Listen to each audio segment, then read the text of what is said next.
Halloween Megathread 2021. Please keep all top-level comments as questions, to be answered by the child comments. The purpose of the Megathread is to serve as a sort of subreddit of its own, and r.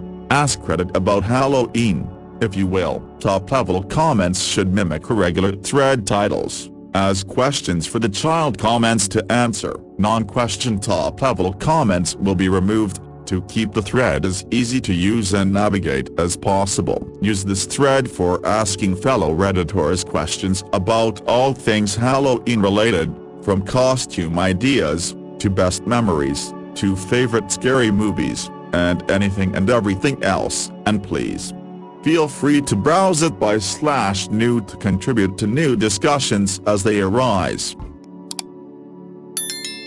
Does it make me the Halloween equivalent of a Scrooge if I don't hand out candy when I don't have a good reason not to? I have no plans preventing me from being home, but I'm so freaking tired and anxious, and the idea of answering the door periodically sounds awful. Also, I can't eat any of the candy, so if there are leftovers I have no idea what to do with it. My thoughts about this year's Halloween costumes will focus more on the top trends, including popular movies. One trending series is Squid Game, which has blown the internet, and many people from different continents are watching it. So, yellow tones and cute dresses will be popular for many kids as well as adults. Is it considered blackface if my costume isn't portraying a human person? Everything is black except eyes and teeth. Going for a shadow demon, creepy eyes and the dark kind of thing, but someone said it might be considered blackface, but it's not portraying a person, so why would it be? Edit. Costume consists of black horns and claws, black body paint and white eye contacts and fangs. It would also really depend on where you're from. My gamble is you're from the US. Here in the Netherlands a lot of people still use it because of our tradition around Christmas. Think of it what you want. I have noticed that due to the racial history of the US it's being looked at quite different than over here. Living in Japan, and it's the equivalent of carnival outside of Anglo-Saxon Europe, I'd say, minus the parades. It's just a way to dress in ways that you wouldn't dare otherwise, to live a different role for a little while. It's also a way for men and women to be as crazy hot as they possibly can, and that's an up from an already high level. Not a Christian but was raised Catholic in a Mexican family. Halloween, Dia de Muertos are treated way more as a time to remember and celebrate your ancestors who have passed. It might look a little woo-woo with all the skull imagery and whatnot, but it's more about respecting your family history than anything nefarious. I've noticed the past couple of years when I get the Oriental trading catalogs, they usually have a few crafts with pumpkins aimed toward Christian vibes, with sayings like shine his light or glow with God, etc. So there are ways for Christians to celebrate without getting into anything they might consider evil. Honestly though, if anyone who considers themselves a witch is doing anything to celebrate Samhain, it's likely to be a remembrance to ancestors, or an acknowledgement of the end of the harvest season, both being examples of the cycle of life and death, or the circle of life, if you will. Yes, I'm putting that Rafiki, Simba imagery in your head on purpose. People who think it's about evil spells or whatever have watched way too many horror movies. Smile. I grew up conservative Christian, and definitely my church had the anti-Halloween bias. I do kinda understand singling it out because we have not given it a Christian spin for the most part. It feels like a pagan holiday, regardless of how the history stacks up against that of other modern holidays. It's fine to use it as an excuse to have fun, no harm in that. I guess if it's tempting you and your congregation to commune with Satan, maybe you all should skip it. But outside of seances and other explicitly sinful practices, Halloween is okay in my book. Easter and Christmas also used to be pagan festivals. It seems silly to me to single out Halloween as the bad one. It's good to cast an informed eye at culture, but dressing up and dancing, eating candy, Whatever won't corrupt one's soul any more than reading Harry Potter will teach you magic. I've been to more conservative churches that said, because Halloween was originally based on a pagan holiday, Christians shouldn't celebrate it. However, most mainstream Christian churches don't seem to have a problem with it. Many even have costume parties and trick-or-treat for the kids. I guess my view is, yes, it may have once been based on the Gaelic festival of Samhain, but that was literally 1,000 years ago. Assuming you are not sacrificing people or animals to the harvest gods, feel free to put on a mask and gobble as much candy as you want. What do you mean by creative decorating ideas? Like, are you trying to keep the theme both Disney and spooky, or just mainly Disney? Can you focus on making everything Disney villain-centric to be spooky? I really like some of the aesthetic of the Black Cauldron, and it lines up with Halloween pieces already. Throw some horns in a robe on a skeleton. Decorate a nice chair in a way that makes it more throne-like. Put the skeleton on it, and it's the villain from the Black Cauldron. Get a dog machine and green lighting. Have a big black cauldron in front of him, and give guests bring an item that means something to them that they must throw in the pot to sacrifice, or maybe just their keys if they are drinking, and a stuffed piglet with a collar on it. If you want to be fucked up, string up some fake meat decor nearby. If you want different sections to reference different things. I'd like those cheap dollar store heart chains can be draped about, and then get some fake red and white roses and paint some of the white ones red partially. Leave a deck of cards nearby. Lean a staff with an orb in it against the wall and perch one of those crow decor pieces near it, and use some black and green and purple near that. Put googly eyes and sticker mouths in ways that look like they are horrified on your furniture and appliances to reference Beast's castle. Use crazy neon colors and patterns, and get a lot of Day of the Dead decor to reference Coco. If you have stools, cover them in a white blanket and then an oversized red polka dot seat cushion so they look like mushrooms. And then put out a teapot and teacups from different sets, and then a fake mouse in one of the teapots. Eat me and drink me tags on treats. Glue eyeballs onto large fake flowers. Make bread and butterflies with stale loaf ends. Put a beaded turquoise necklace next to some changed or fake colored leaves, and maybe a plushy raccoon or a hummingbird ornament if you have it. Make some wheels out of wire and place JT around a pumpkin along with a small plastic shoe, or maybe a doll shoe that's white or blue or clear, as well as mice and a spool of thread. Maybe some duck decor or plastic lizards. My best friend Tony, 46, and I, 59, dress up his house and hand out candy. He and his wife can't have kids, and my 2 boys are grown and have moved away, but we still love the fun and thrills of Halloween. 20 years ago, when he bought his first house, it was him and me dressed up with a few decorations on the front steps handing out candy. The next year, it was the same, only with a few more decorations on the stairs and down the walkway. That eventually grew into ...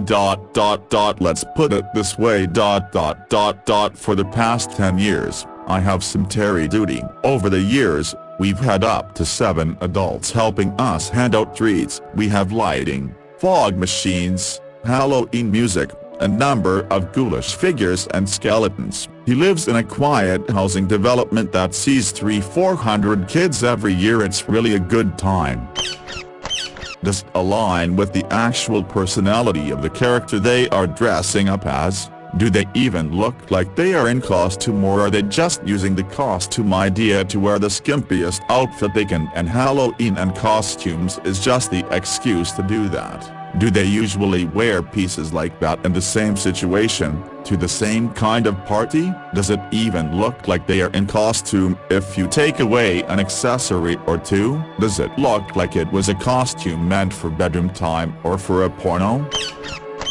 Depends on what you got in your wardrobe. Gaston can be easy enough for boy or girl. Maleficent, if you have a floor-length dress and throw some purple and green in there, and buy some horns in the staff at Walmart. They don't have to be the massive ones. Throw hair up in a bun. Maybe Maxwell from Don't Starve if you have a suit or the appropriate pinstripe clothing. Agent Smith just the suit and slick back hair. Annie Wilkes is a button-up or turtleneck under plain sleeveless dress, and then a fake knife or axe. Just curl your hair under with a blow dryer. Scar is a golden outfit like pants and shirt or dress with a big black scarf around your neck and cat ears and tail from the Halloween section, or a gold tie. You safety pin to the bottom of your shirt or top of your pants and tie a black piece of fabric around the end for the tail. Ursula, bodycon black dress over a purple shirt with a high pony, purple tights, seashell necklace, green scarf or gloves to represent Flotsam and Jetsam. Disney villains would be the easiest to find ideas for. Just Google their names and Disney bounding and you will find easy ways to use your own wardrobe to hark to their silhouette and colors. Instagram also might be a good place to look. AskReddit megathreads are terrible and just serve to stifle fun discussions. Any question in this will get a handful of answers at most. Why is it bad to have multiple spooky threads in October? Who cares if there's multiple different October-themed threads, crowding out the endlessly repeated "what's the sexiest sex you ever sexed?" What do you want to know about the opposite gender threads? We will never get a single comment thread with 1,000 answers of ghost stories or costume ideas. Mods, please stop cutting your subreddit's hamstrings. Look at the wasteland of discussion and the scattering of votes the thread has. What are your favorite short creepy stories? Found this online. A young girl is playing in her bedroom when she hears her mother call to her from the kitchen. So she runs downstairs to meet her mother. As she's running through the hallway, the door to the cupboard under the stairs opens, and a hand reaches out and pulls her in. It's her mother. She whispers to her child, "Don't go into the kitchen." I heard it too. I put on a black toque and black gloves and called myself a burglar. That was the same year some lady was like, "Oh, I think my husband needs to take care of you." Apparently we were scary. Anyway, she got her husband, and he told us, "Guys, once you start shaving, you stop trick-or-treating." We were 12, dude. Fuck me for hitting puberty a little early, I guess.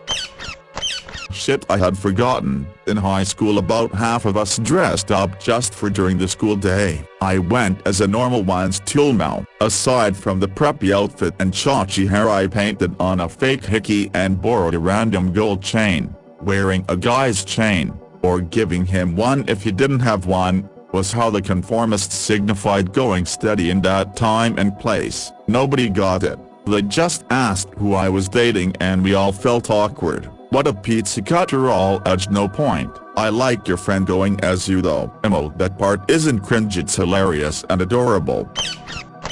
My family owned an appliance and electronics store that I was obsessed with. When I was maybe 10 I took a cardboard box, spray painted it that ugly brown color the box TVs used to be, cut a hole for my face in the screen and armholes. I wrote the name of our family's store on it and continued my night trick-or-treating gleefully as a box television. Side note, I'm a female and that somehow made it even funnier to the homeowners. So much cringe, haha.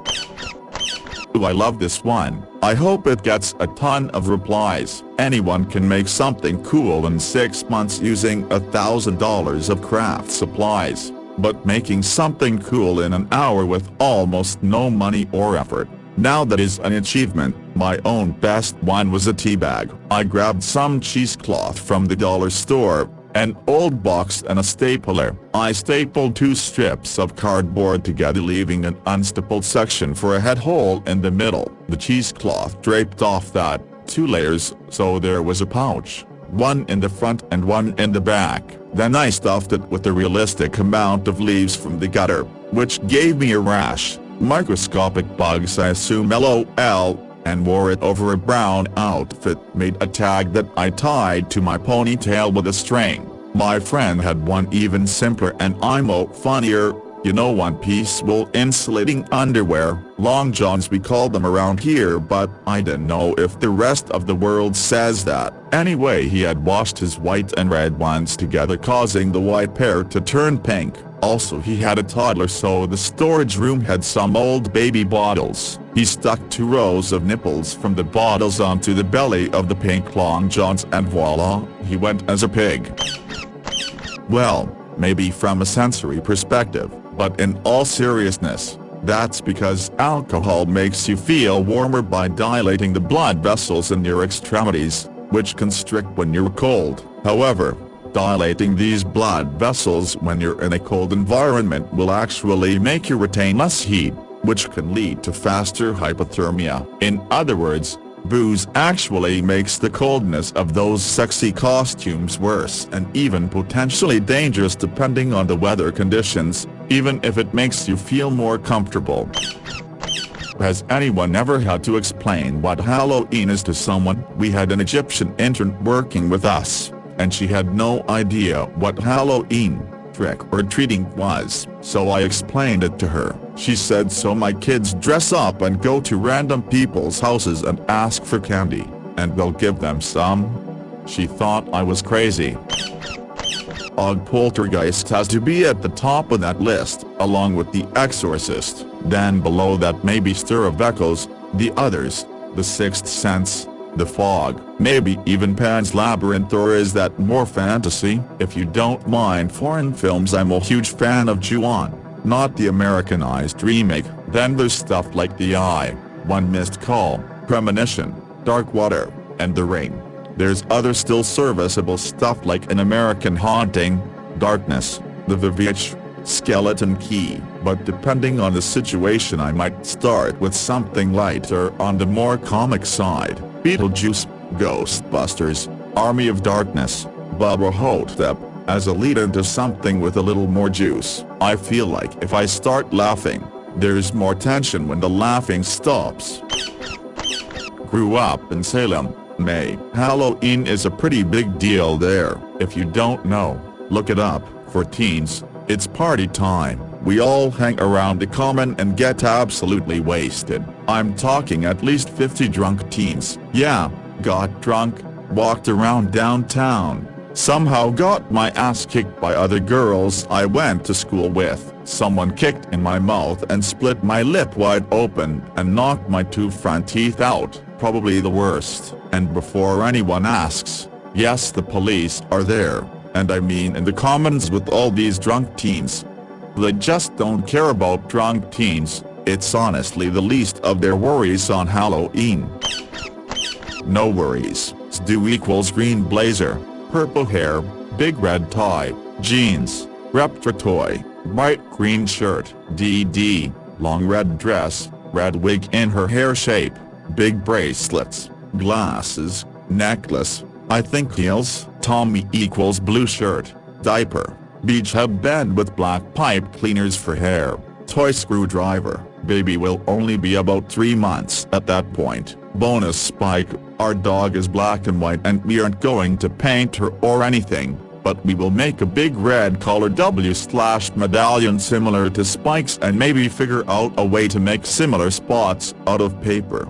Bonus, she will get my Raptor dog toy to play with after I get tired of holding it. Here's a pic we used for inspiration. https://www.costumeworks.com/stuandddpickles.html. It's one of those things that is like a huge conglomerate of traditions of the time period that's always been changing and evolving. The only thing that's kept it alive in some places, it's always struggling because society has a habit of being like scary bad, and then finding ways to undermine its core concept, and then it just ends up coming around again because it's just about death. Death is inevitable, the end of fall is inevitable, winter is inevitable. Sharing the spoils of summer is the way to keep connection. Halloween is for community and Thanksgiving is for family. It's always going to have a presence, especially in places that have fiercer winters and contrasts between seasons. There's also aspects that appeal to adults, I think, but less consciously. Finding the mystical in the mundane, a book, a broom, an apple, a hat, a dress isn't just a dress, it's a character that you are honoring in some sense. The book holds spells or stories of those who've died. The broom doesn't just carry away dirt, but carry you away. An apple becomes pie or is covered in caramel or other melted sugar. A hat solidifies the desire to know the unknown. Potions are accessible chemical creations. Death and fantasy are accessible and can't be ignored or looked away from or treated with the usual sorry for your loss and everything happens for a reason. It's not buried under grief.